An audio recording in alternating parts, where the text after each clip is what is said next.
Hey there. Tonight we're stepping back into the world of ancient Greece. Not the Greece of epic battles, glittering temples, or philosophers debating under marble porticos. No, we're venturing into a quieter corner, where daily life unfolds under the unpredictable sky. This is the Greece of farmers, fishermen, shepherds, and city dwellers, all grappling with something as old as the land itself: bad weather. If this kind of calm, slow history helps you unwind, feel free to like the video and subscribe, but only if it actually brings you peace. Let me know in the comments where you're listening from and what time it is right now. It's always comforting to see who's out there, falling asleep to the same quiet story. So find a comfortable spot, dim the lights, and let's begin. Imagine a small Greek village perched on a rocky hillside, where olive trees cling to the slopes and the sea glimmers far below. It's not one of the famous city-states, not Athens or Sparta, just a humble community living at the mercy of the elements. The houses are small, their walls built from stone gathered from the hillsides, their roofs thatched with reeds from the riverbank. It's early spring, and the sky has turned the color of iron. A chill wind whips through the narrow alleys, making the olive branches rattle like dry bones. The people here know the signs of bad weather. They've seen clouds gather like dark sheep herded across the sky, felt the air grow thick and restless, and watched the birds fly low, as if drawn to the ground. There's a saying passed down through the generations: when the sea darkens before the sun sets, expect rain by dawn. They take it seriously, and tonight they're prepared.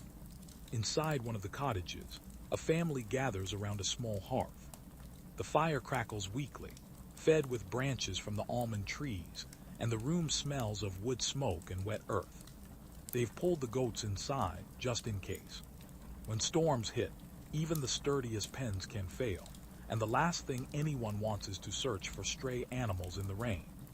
The grandmother murmurs softly, tracing a pattern on the hearthstone with a finger, a simple symbol meant to keep the worst of the storm at bay. The Greeks had their rituals for bad weather, old as the hills themselves. Some came from ancient myths, others from practical wisdom disguised as superstition. When the sky threatened to open, you whispered to Poseidon, not just because he ruled the seas, but because his temper could whip a drizzle into a downpour. Some left small offerings, bits of bread or olive oil on a flat stone by the gate, hoping to appease the god before his anger washed away the roads. Sometimes the weather just came without warning, a sudden gust that howled through the olive groves, snapping branches and sending loose stones tumbling down the hillside. When that happened, you didn't curse the gods. You just moved quickly, pulled the animals inside, and made sure the thatch was weighted with stones to keep it from blowing off. You worked with what you had, and what you had wasn't much. Just a bit of rope, some wooden pegs, and whatever luck you'd managed to keep on your side. When it rained, it wasn't just wet. It was a deluge, turning the hard-packed dirt roads into streams, sweeping through the low parts of the village and filling the narrow channels they dug to divert water. You didn't have to go outside to know it was bad. You could hear it, the constant drumming on the roof, the splash as water overflowed the gutters, the deep, unsettling groan of the hillside shifting under the weight. And still they waited. Bad weather wasn't a disaster unless it stayed. A few days of rain meant muddy clothes and extra work. A week meant spoiled grain, waterlogged roots, and mold creeping into the corners of the house. If it went on longer, the roof would start to sag, and the goats would get restless, bleeding low and anxious in the night.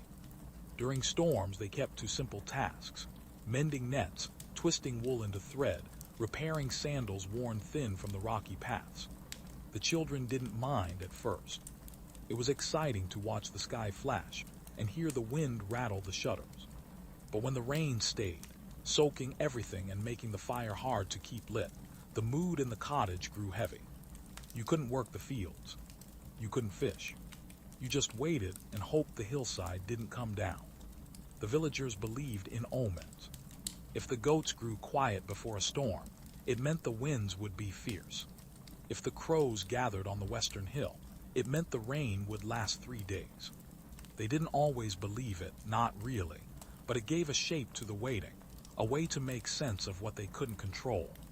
And when the sky finally cleared, and the sun turned the mud into cracked earth, they let out a collective sigh, grateful that this time, the worst had passed. And so they moved on.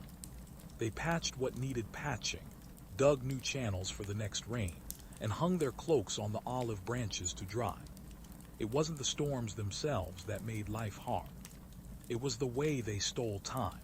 The days you couldn't plant, couldn't gather, couldn't dry your stores for the coming months.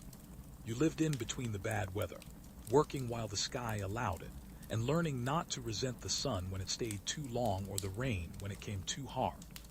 The Greeks knew how to live with it, not just because they were resilient, but because they had to be.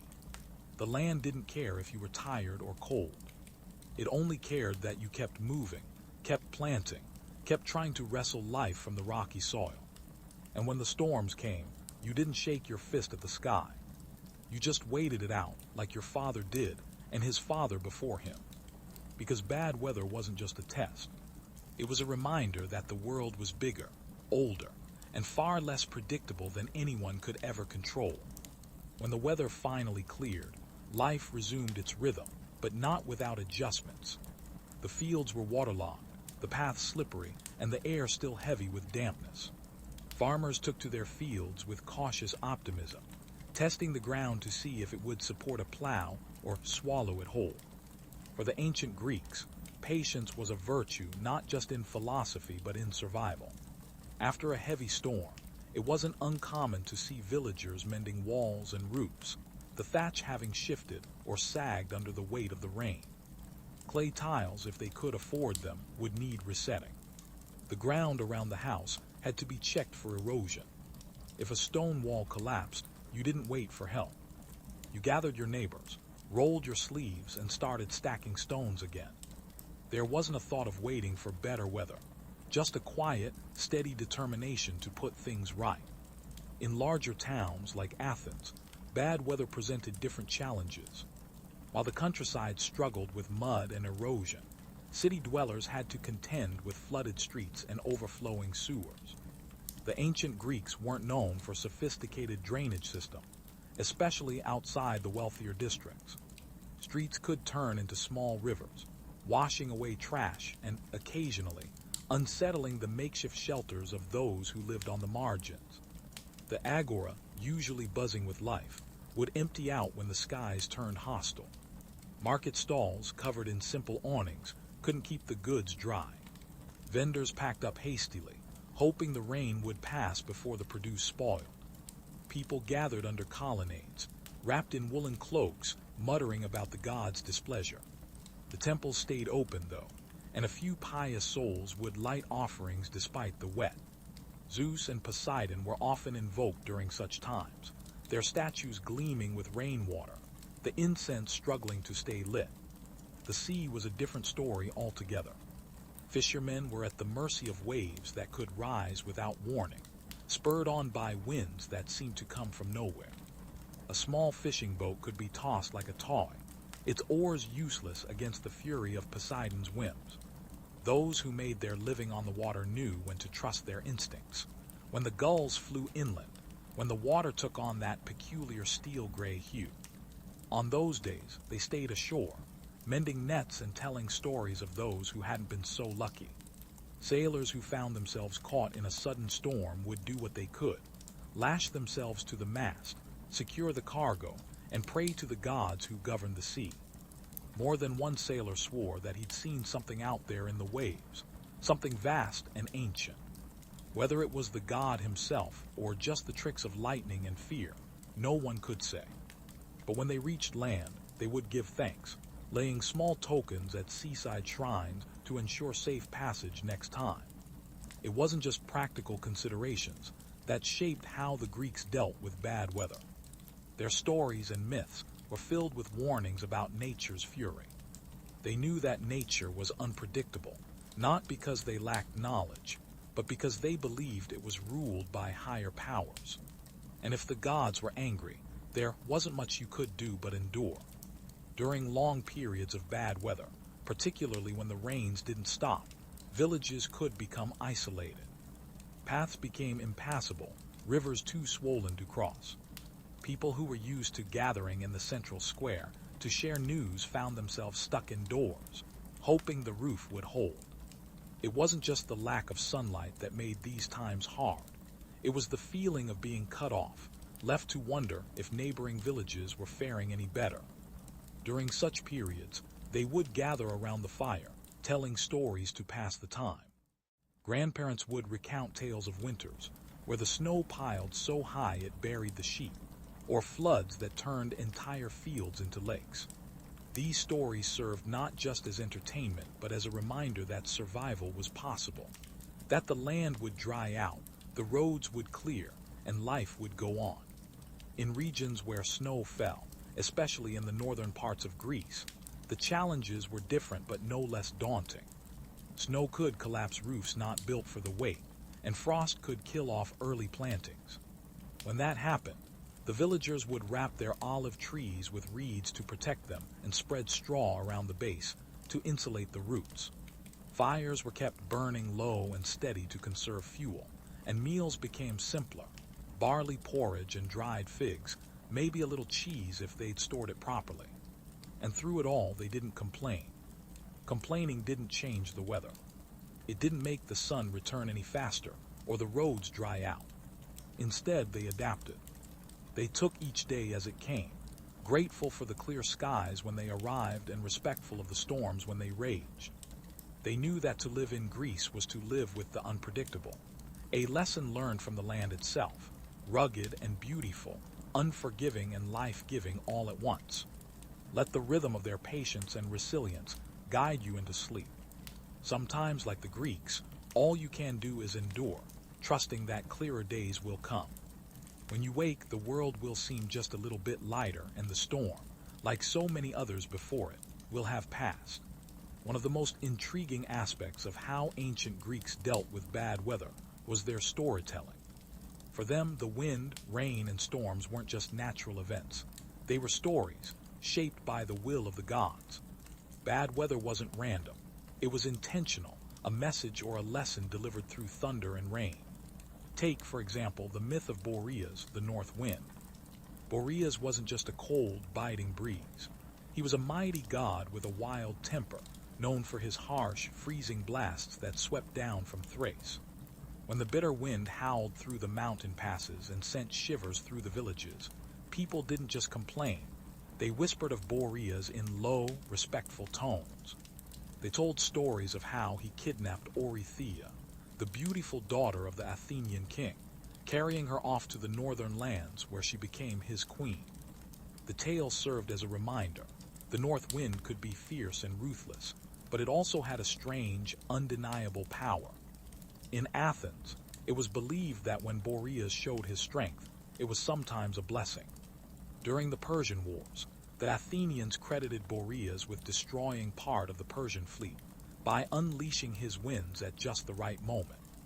To honor him, they built a small temple along the banks of the Ilissos River, hoping to keep his favor. When the wind howled through the city, they didn't just shiver. They remembered that Boreas had once protected them too. Then there was Zephyrus, the west wind, milder and gentler than his northern counterpart. When his breezes came, they carried the promise of spring, of flowers opening and fields coming to life. If Boreas was feared, Zephyrus was welcomed, a soft hand after the harsh slap of winter. When the weather turned pleasant and mild, the Greeks would credit Zephyrus, sometimes leaving small offerings to thank him for his kindness. In rural areas, the relationship between weather and storytelling was even more pronounced.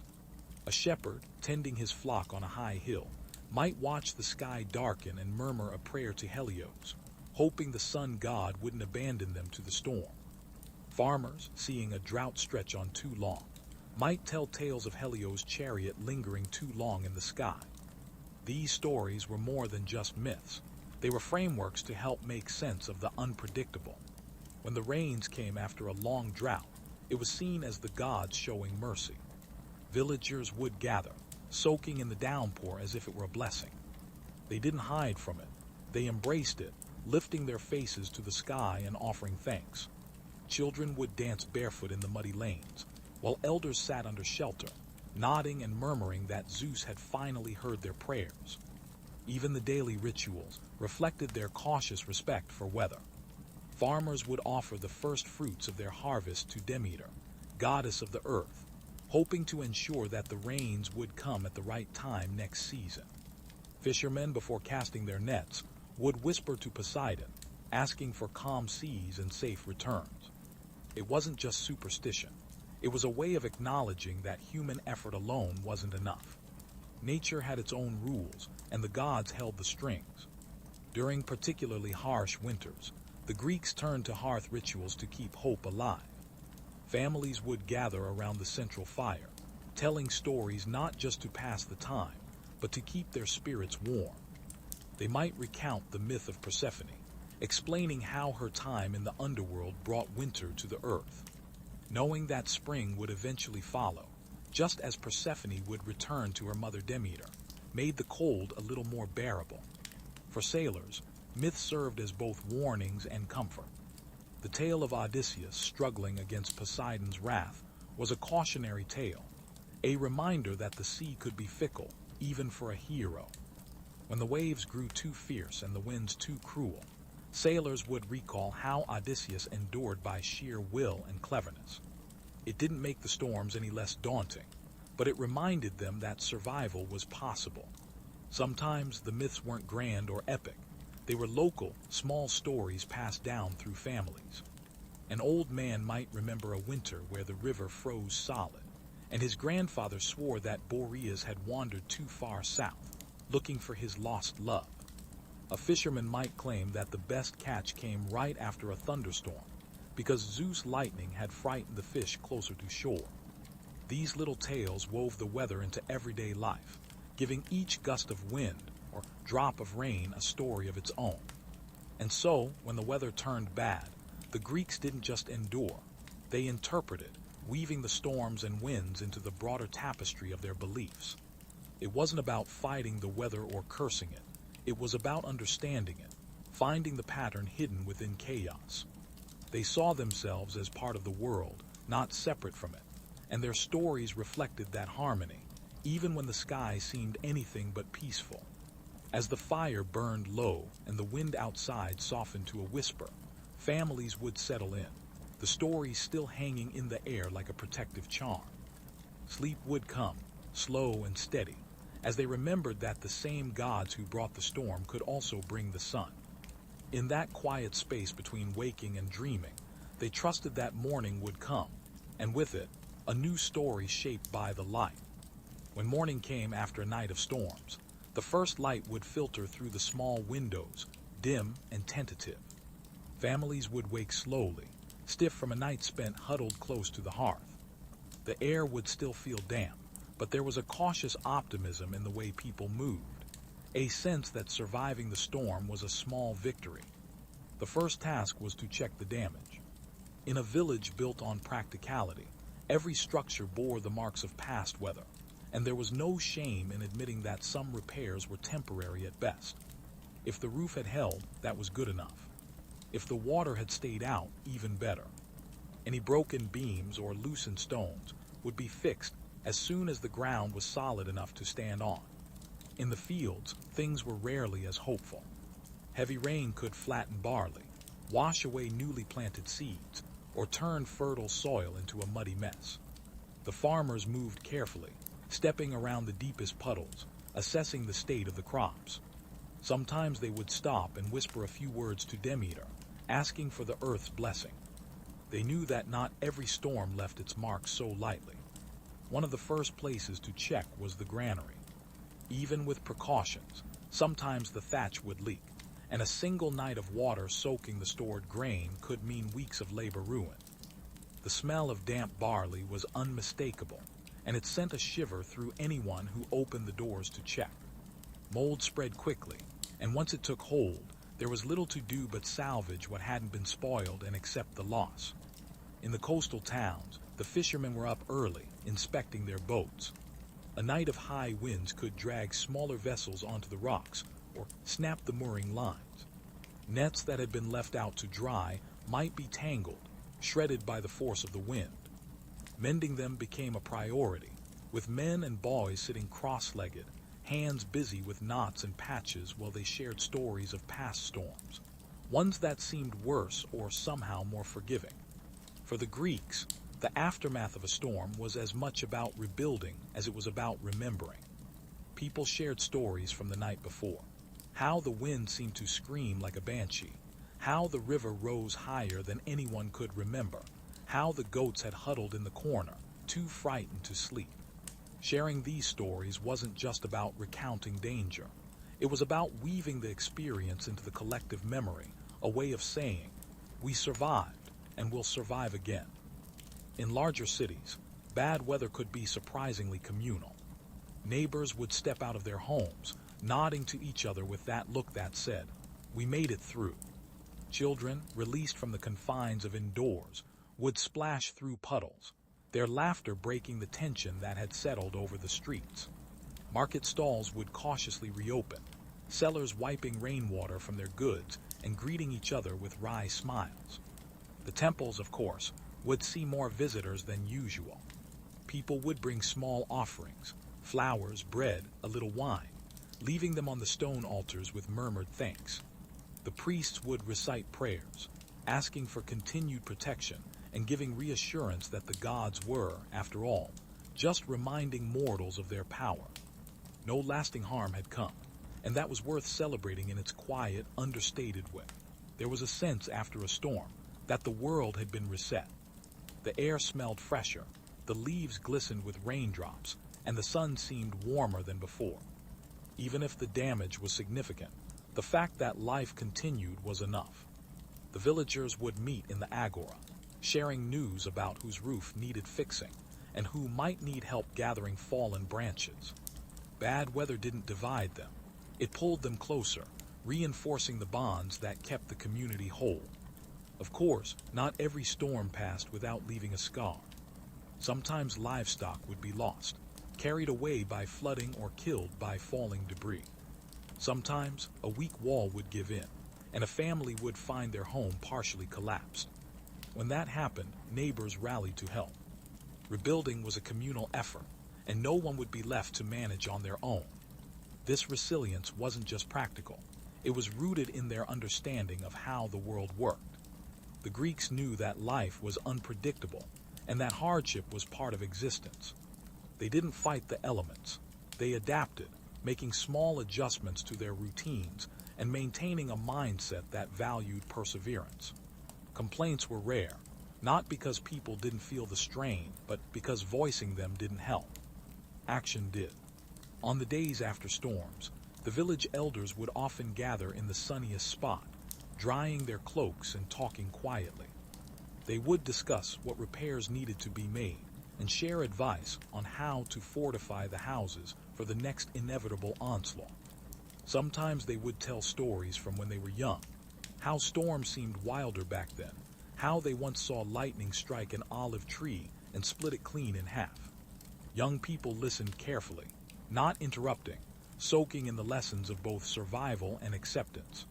They knew that one day, they too would be the ones telling stories, passing down knowledge forged through years of weathering whatever the sky decided to throw at them.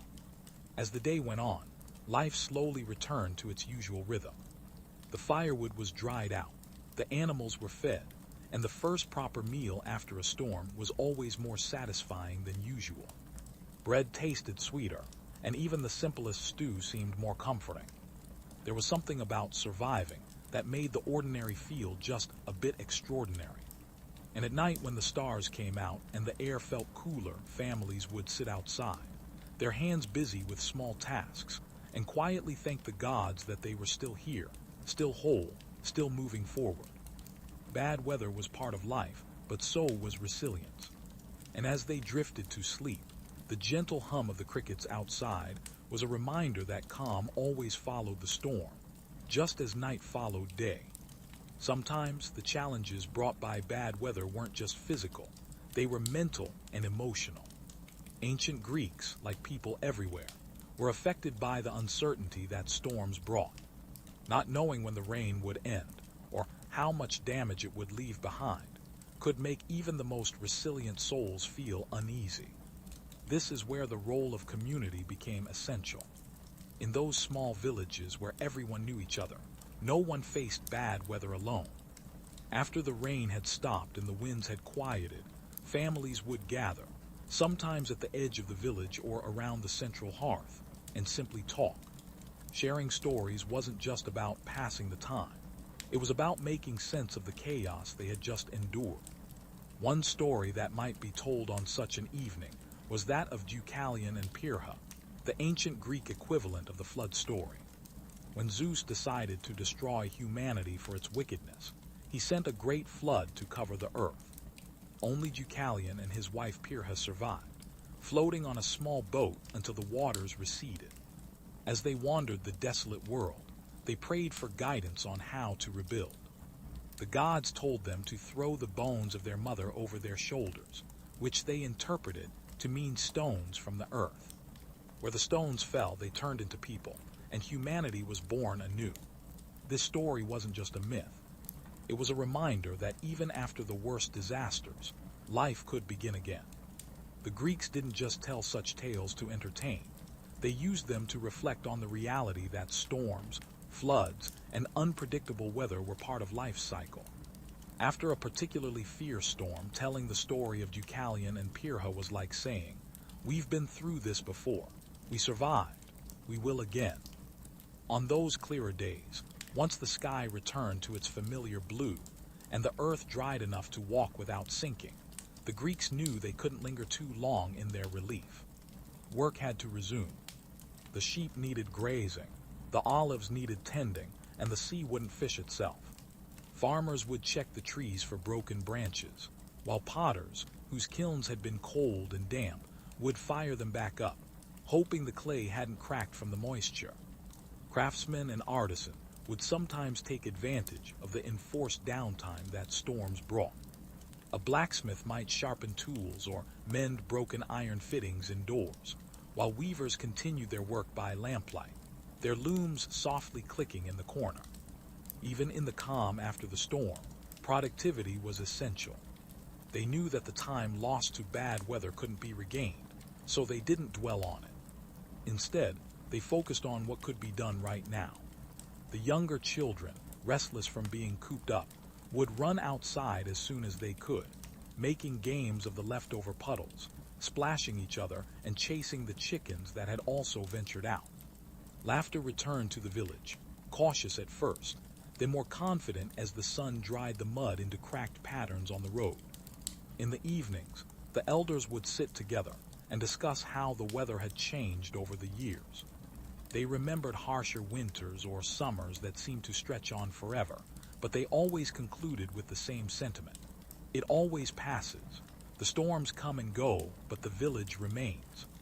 These words, spoken with certainty, became a kind of mantra. In a world shaped by unpredictability, the Greeks found stability in routine, in rebuilding, and in remembering that they had faced similar challenges before. Religious rituals played a part in this process too.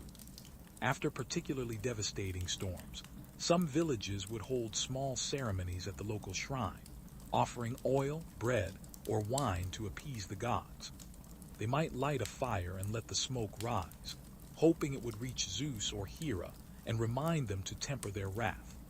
These acts weren't grand or elaborate. They were simple gestures of gratitude for survival and quiet requests for protection from future storms. In the coastal regions, sailors who had been caught at sea during a storm would make offerings to Poseidon as soon as they returned to shore.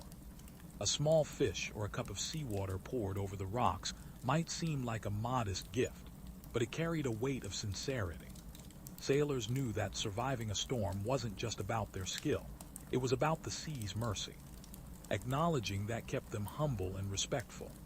In larger cities, the aftermath of bad weather was often marked by communal efforts to clear debris and repair roads. Athenian citizens would gather in the agora, discussing which buildings needed patching up or whose roof had suffered the most.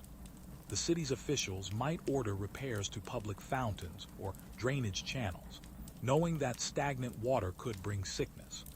Even when the storm had passed, its effects lingered, and people worked together to put things right.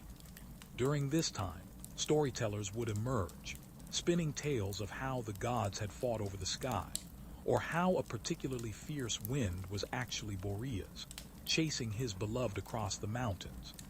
These stories, blending fact and myth, helped make sense of the turmoil. They didn't offer scientific explanations, but they did offer comfort, the sense that even chaos had its patterns. And when the night came and the stars appeared, clearer now after the rain washed the dust from the air, people would sit outside their homes, looking up and tracing the constellations. They would pick out the familiar patterns of Orion and the Pleiades, their stories told in low, sleepy voices.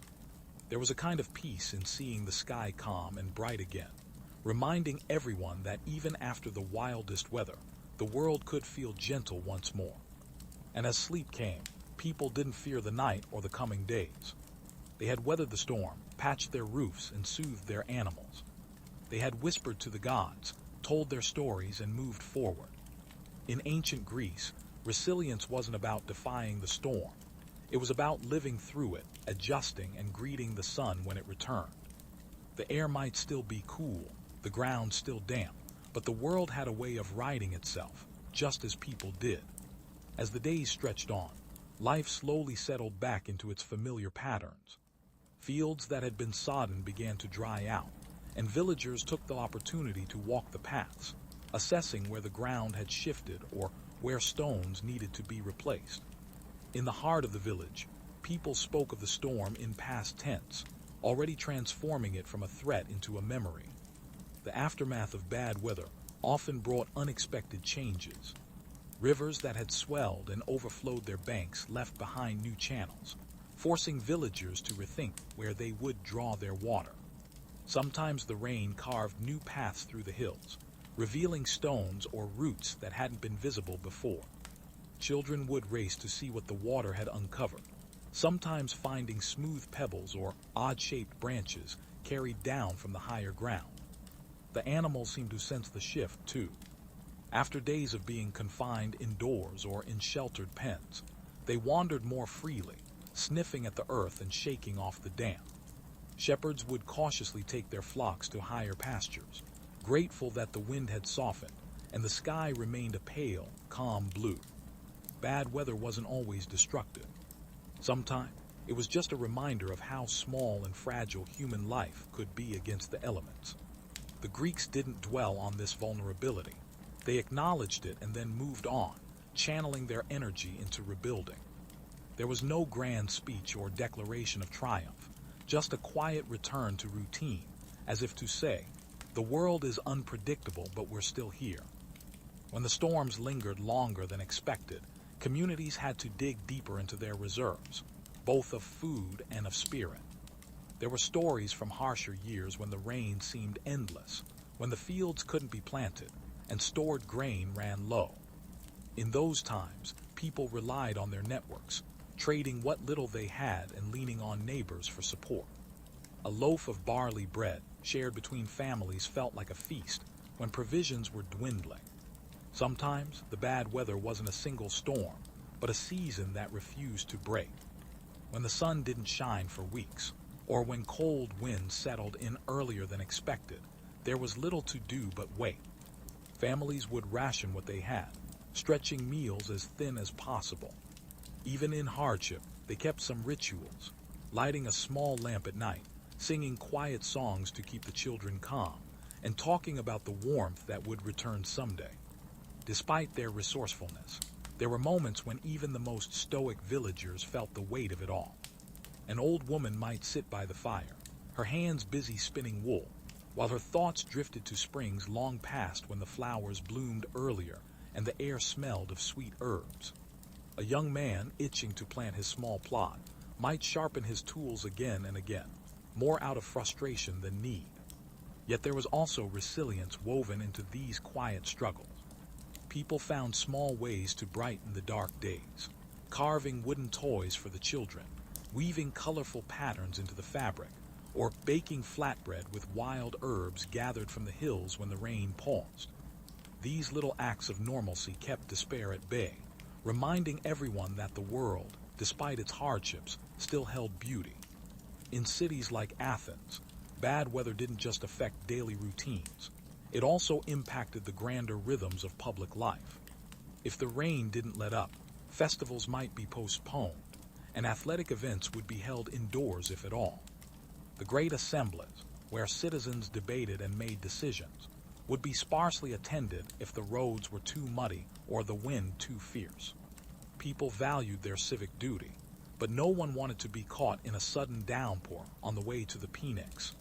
Temples remained a focal point during these uncertain times. Citizens would leave small offerings, sometimes just a handful of grain or a few olives, asking for clearer skies or a break from the cold. The priests would perform simple rites, not elaborate ceremonies, as if acknowledging that even the gods preferred to stay indoors when the weather was foul. And yet, there were moments of unexpected joy when the storm finally broke. A rainbow over the hills would draw people out of their homes, pointing and murmuring that Iris, the messenger goddess, must be on her way. Children would try to count the colors, while elders nodded approvingly, as if this colorful arc was a sign that better days were indeed coming. Sometimes, the aftermath of bad weather brought new growth. Seeds that had been washed from one field might take root in another, and wildflowers would bloom in the most unexpected places. After a flood, the silt left behind could make the soil richer, and farmers would carefully dig small channels to guide water away from their crops, learning from the earth's own reshaping. The Greeks didn't just accept the weather. They adapted to it, learned from it, and made it part of their stories. It wasn't just about enduring. It was about changing in small ways to meet new challenges. In the evenings, when the sky cleared and the stars reappeared, people would sit outside their homes, the damp air carrying the scent of the sea. They would talk quietly about what needed to be fixed tomorrow, or what the fields might look like when the sun finally dried the soil. They didn't expect perfection or predictability. They knew that the land they called home was a mixture of sun and storm, calm seas and raging waves.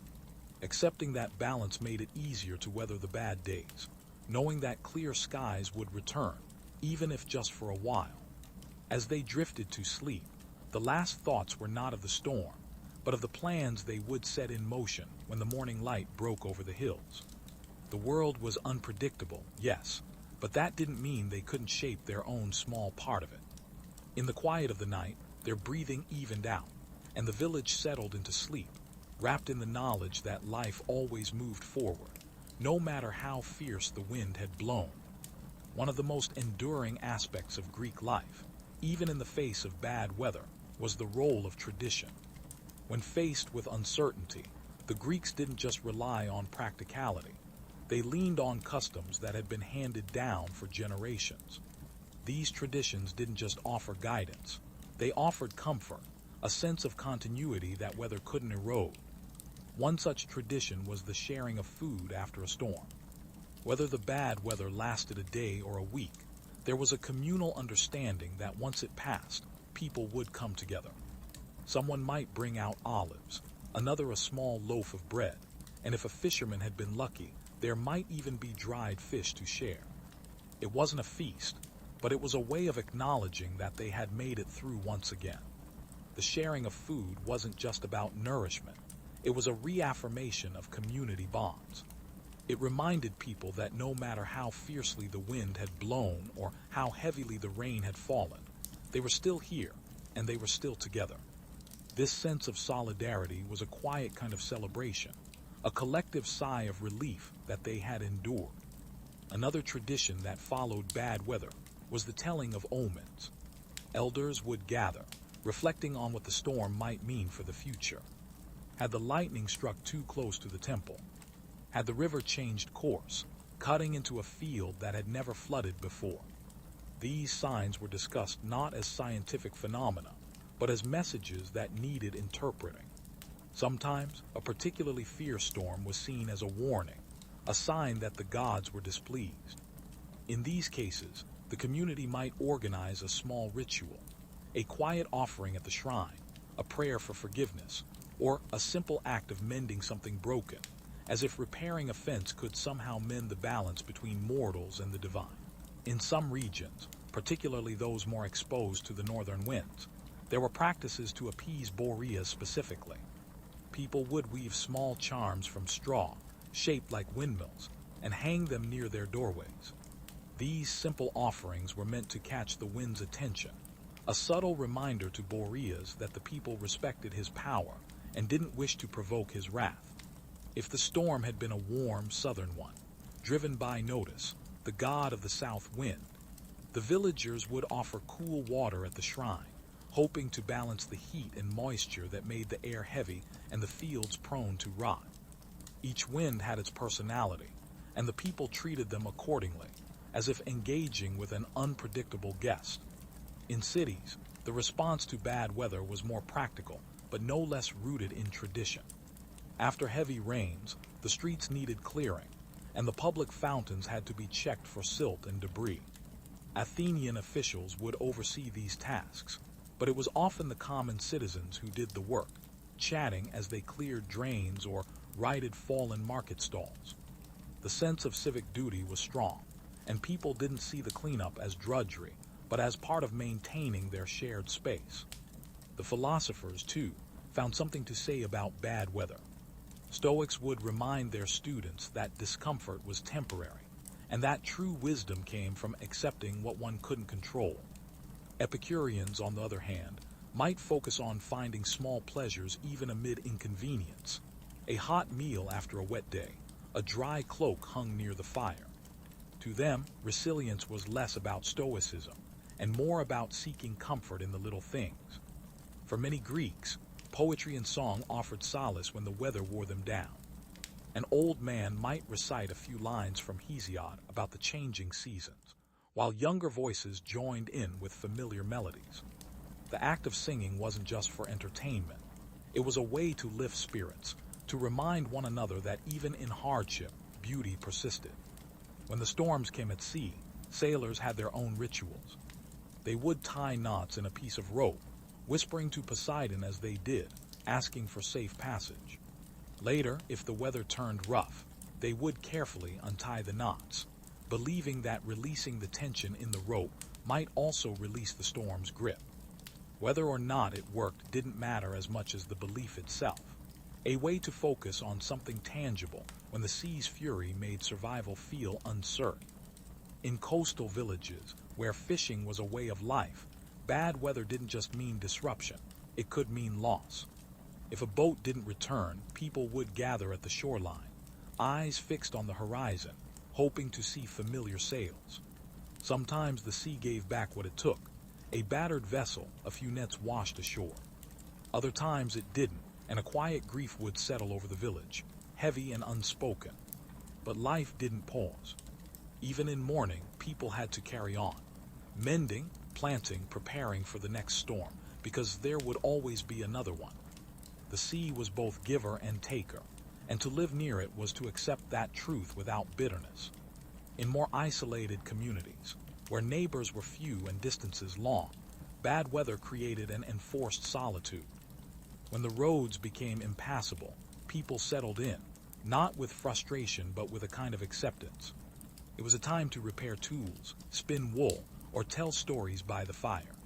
Children learned from their parents not just how to survive, but how to endure with grace, making the most of the time when the outside world seemed distant.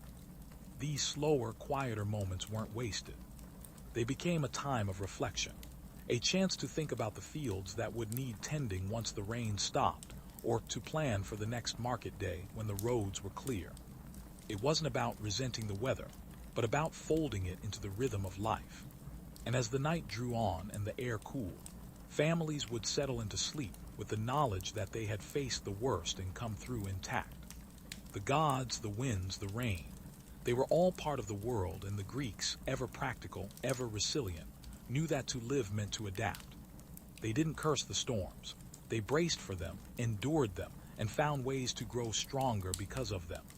As they lay down to rest, the gentle hum of the evening breeze seemed almost kind, a reminder that balance always returned. The same winds that brought chaos could also carry the scent of flowers or the call of distant birds. And in that peaceful thought sleep would come, soft, steady, and well-earned. When the worst of the weather had passed, and the skies remained calm for a while, there was a subtle change in the way people moved through their days. It wasn't just relief. It was something deeper, a sense that they had earned the right to take things a bit slower, to savor the simple routines that made up their lives. In the mornings, villagers would step outside and feel the sunlight on their faces, grateful that the chill had finally lifted. The older men would sit on low stone walls, chewing on bits of dried fruit and watching the younger ones clear debris from the pathways. Life returned to its normal, unhurried pace, as if nature itself had taken a deep breath and decided to be kinder. The first good weather after a long spell of rain was always marked by small acts of celebration. Women would sweep the earth outside their homes, shaking out woven mats and hanging damp blankets to dry. Children would chase each other between the olive trees, their bare feet kicking up the last remnants of muddy ground. Even the goats seemed livelier, butting heads in mock battles while the shepherds laughed and guided them toward the greener pastures. For farmers, these clearer days were precious. They would walk the fields slowly, inspecting every row, every plant. Sometimes they would kneel, pressing their hands into the soil to feel how much moisture remained. If it seemed too damp, they would wait another day to plow, unwilling to risk churning up the earth too soon. Their patience wasn't just practical. It was born of experience, knowing that haste could ruin a year's hard work. In the towns, life also resumed its usual patterns. The agora filled with traders once more, their voices ringing out as they advertised fresh produce or wool dyed in bright colors. People gathered in clusters, talking about the storm as if it had already become a story rather than something they had just lived through. It was easier to laugh about the wind's ferocity, once it was only a memory. The local priests might speak about the storm during their next gathering, reminding people that the gods' tempers were unpredictable. Some would nod solemnly, grateful that the damage hadn't been worse. A few might leave a small offering at the base of a statue, just in case, to keep the good weather around a bit longer. For those who lived by the sea, the first calm waters after a storm were a blessing. Fishermen would gather their repaired nets, pushing their boats back into the shallows, talking quietly about how the waves seemed gentler now, as if apologizing for their previous fury. The boats would rock gently as they prepared to cast off, and a few of the older sailors would make a brief sign of respect to Poseidon, acknowledging that the sea's mercy was never guaranteed. Once out on the water, they would row quietly, listening to the soft lap of the waves against the hull. The air smelled cleaner, and the sunlight bounced off the water in scattered patterns. They knew that fishing after a storm could go one of two ways. The catch might be plentiful, stirred up by the turmoil, or it could be sparse, the fish scattered to deeper waters. Whatever the outcome, they were just glad to be out on the water again, doing what they knew best. When they returned to the village, the catch, large or small, was shared without complaint. The people understood that the sea's generosity wasn't a constant, and gratitude wasn't just about abundance, but about having something to offer at all. Women would prepare simple meals, and the smell of roasting fish would fill the air, mingling with the scent of wild herbs gathered from the hillside. In the quiet evenings, as the sky shifted from blue to gold to deep indigo, the villagers would gather again. The storytellers would recount tales of other storms, ones from decades past that had seemed even more ferocious. Sometimes they exaggerated, making the wind sound like roaring beasts or the rain like arrows falling from the sky. People would chuckle softly, recognizing that the story was half memory, half invention, but appreciating it all the same. These moments of storytelling served a purpose beyond entertainment. They were a way of reminding everyone that they had faced challenges before and would face them again. The stories weren't just about storms. They were about perseverance, about how the village had always come through intact, even when the wind howled and the rain threatened to wash them away. In the households, the lingering dampness slowly gave way to warmth as fires burned low into the night. People would stretch out on woven mats or sit close to the hearth, working on small tasks, mending clothing, carving wood, or braiding reeds into baskets. These tasks, simple as they were, had a rhythm to them, and that rhythm helped restore a sense of normalcy. Children, tired from playing in the newly dried fields, would doze off, their heads resting on their mother's laps or curled up next to their siblings. The quiet hum of conversation filled the room, broken occasionally by a laugh or a soft sigh. After days of noise and chaos, this peaceful stillness felt almost sacred. Sometimes, as they sat together, someone would hum an old song, a melody that spoke of rain and sun and the endless cycle of seasons.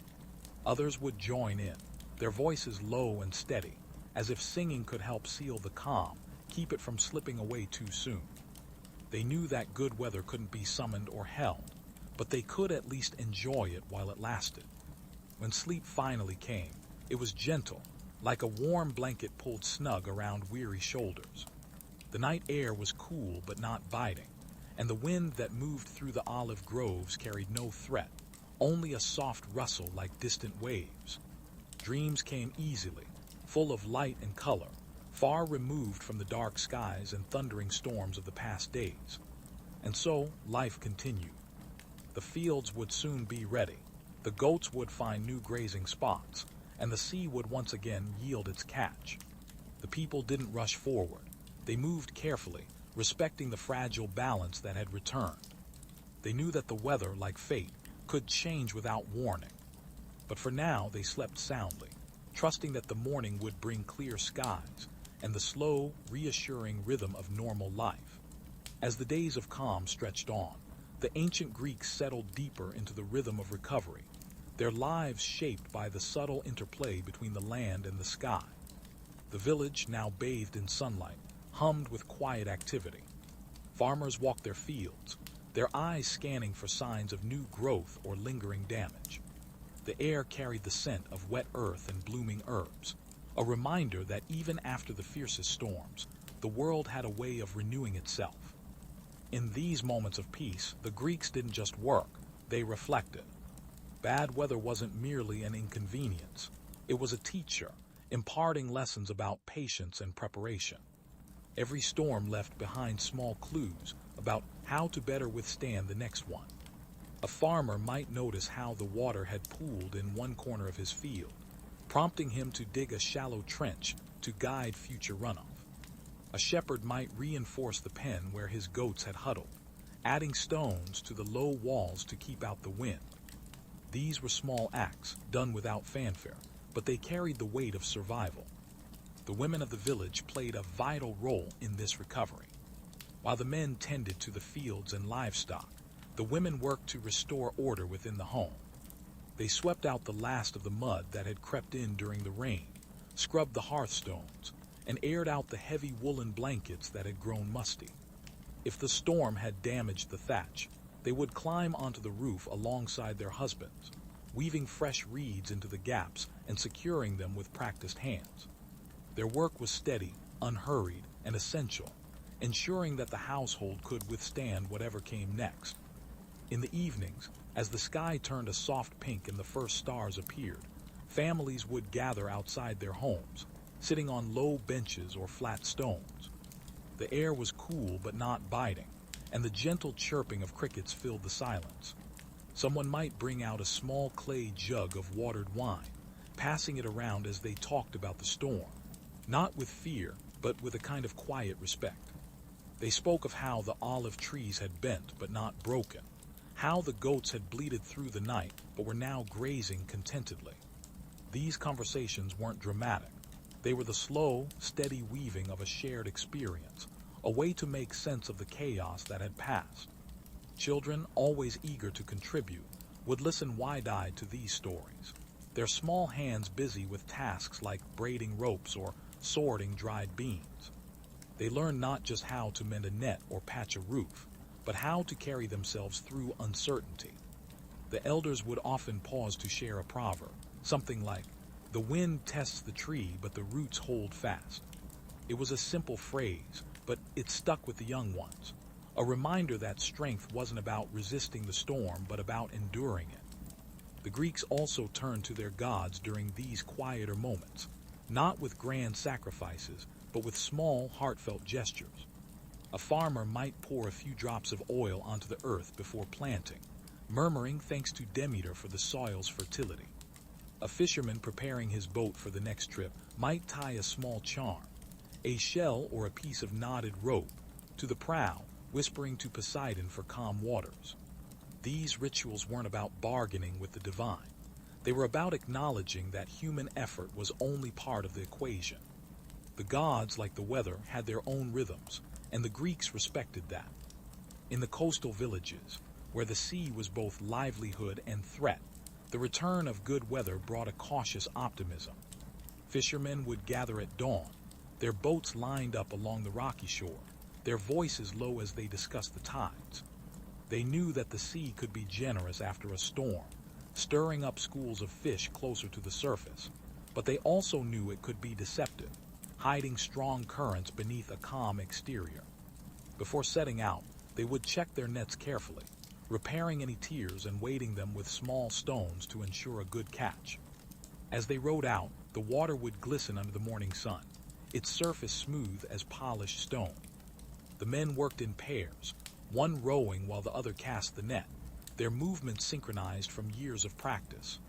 They didn't speak much, letting the creak of the oars and the splash of the water fill the silence. There was a kind of reverence in their work, a recognition that the sea was not theirs to control, only to navigate.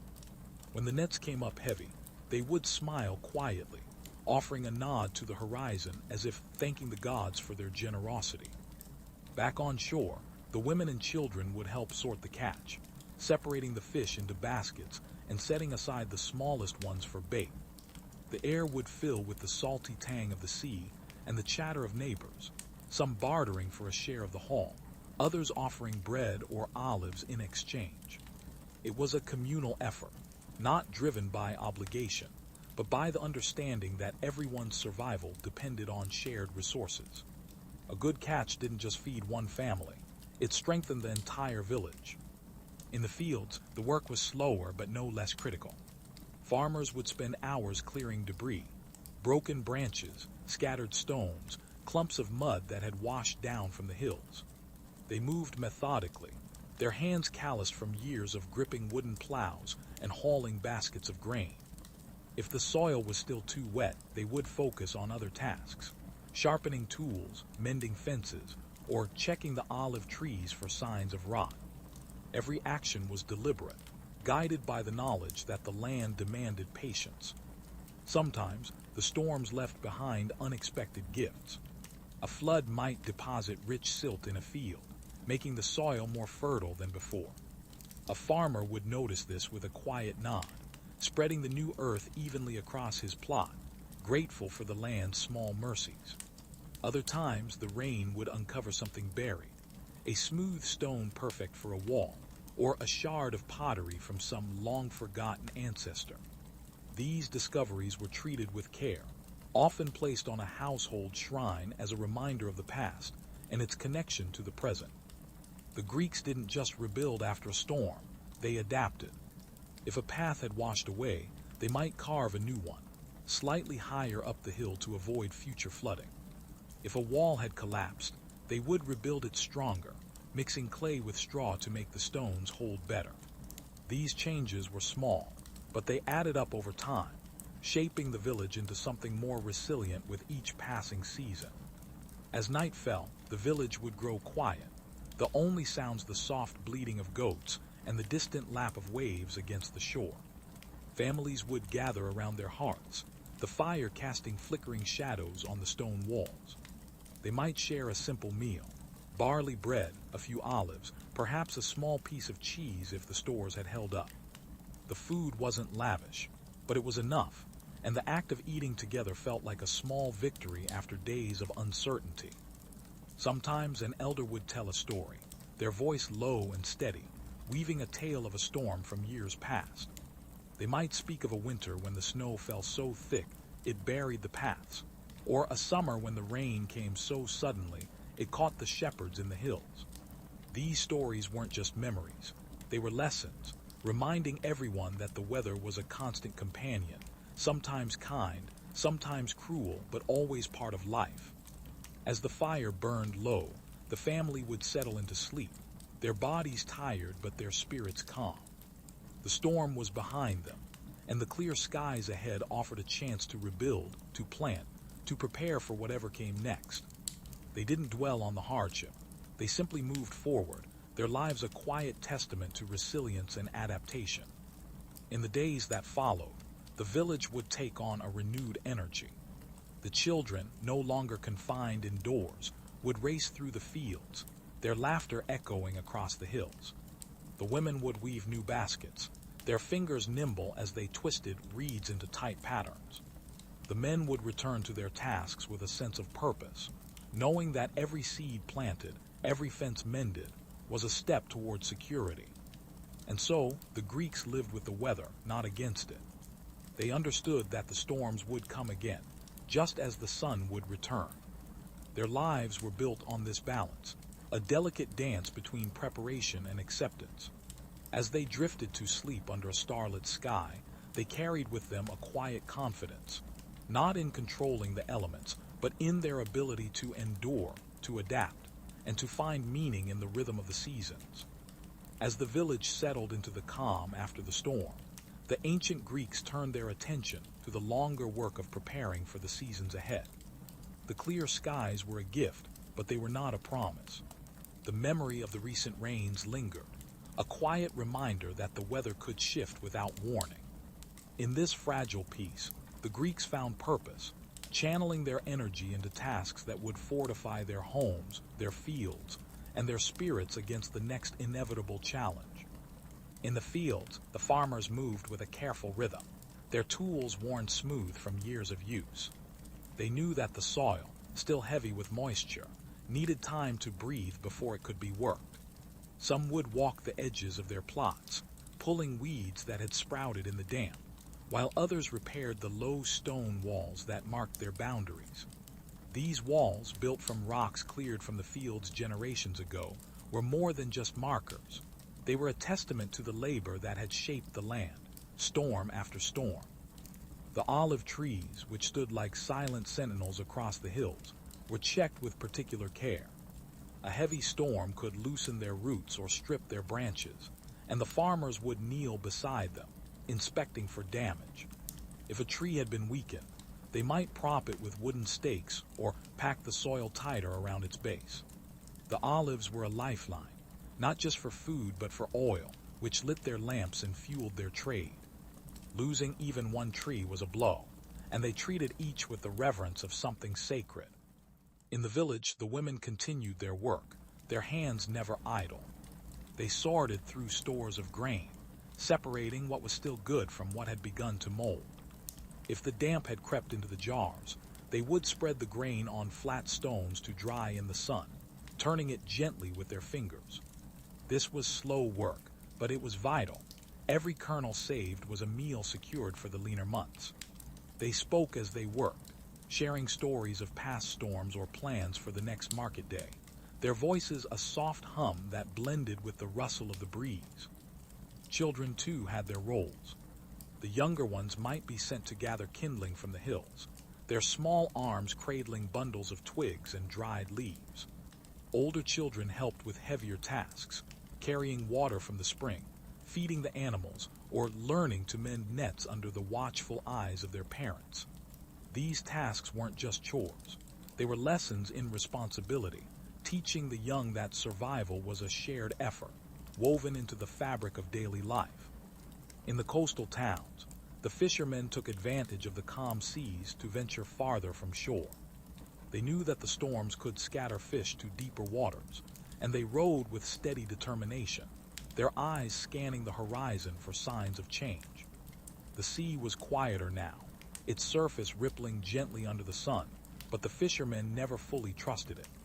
They carried small tokens, bits of shell or carved wood, tucked into their belts, offerings to Poseidon in case the wind stirred again. When they returned, their boats heavy with fish, the village would come alive. Neighbors gathered to help clean and salt the catch, their hands moving quickly to preserve it before the heat could spoil it. The air filled with the sharp scent of brine and the chatter of barter. Fish for bread, fish for figs, fish for a handful of herbs. These exchanges weren't just practical. They were a ritual of connection, reinforcing the bonds that held the community together. In the evenings, the villagers would gather in the open spaces between houses, sitting on woven mats or low stools. The sky would glow with the last light of day, casting long shadows across the earth. Someone might strum a lyre, its soft notes floating through the air, while others shared stories of the sea or the fields. These gatherings weren't planned. They happened naturally, drawn by the need to be together after days of isolation. The elders, their faces lined from years under the sun, would often lead the storytelling. They might recount the tale of a storm that had swept through when they were young, when the river rose so high it carried away a bridge. Or they might speak of a drought that had tested the village, forcing them to ration water and pray for rain. These stories weren't told to frighten but to reassure, to remind everyone that the village had faced worse and still stood. Sometimes the stories took a mythical turn. An old woman might speak of Notice, the south wind, whose warm, wet breath could turn the fields to mud but also bring life to the driest soil. She might describe how Notice once argued with his brother Winds, their voices clashing in a storm that shook the hills. The children would listen, their eyes wide, imagining the gods as vivid as the people around them. These tales gave the weather a personality, making it less frightening and more like an old friend, unpredictable but familiar. The Greeks also marked the passing of storms with small rituals, woven into the fabric of their days. In some households, a family might light a small lamp and let it burn through the night, a quiet thanks to Hestia, goddess of the hearth, for keeping them safe. In others, they might sprinkle a handful of barley at the edge of their fields, an offering to Demeter to ensure the crops would thrive. These acts were simple, but they carried a weight of meaning, tying the people to the land and the gods in a cycle of gratitude and hope. In the cities like Athens, the aftermath of bad weather brought its own challenges. The narrow streets, often unpaved, would dry into uneven ruts, making travel difficult. Citizens would work together to clear debris, piling broken branches and scattered stones at the edges of the agora. The public fountains, vital for the city's water supply, were checked for clogs, and the drains, rudimentary as they were cleared of mud and leaves. This work was shared, not out of duty but out of pride in the city they called home. The temples, too, saw a steady stream of visitors. People would bring small offerings, a clay figurine, a few olives, a twist of wool, leaving them at the altars of Zeus or Athena. The priests would nod solemnly, their voices rising in quiet prayers for continued calm.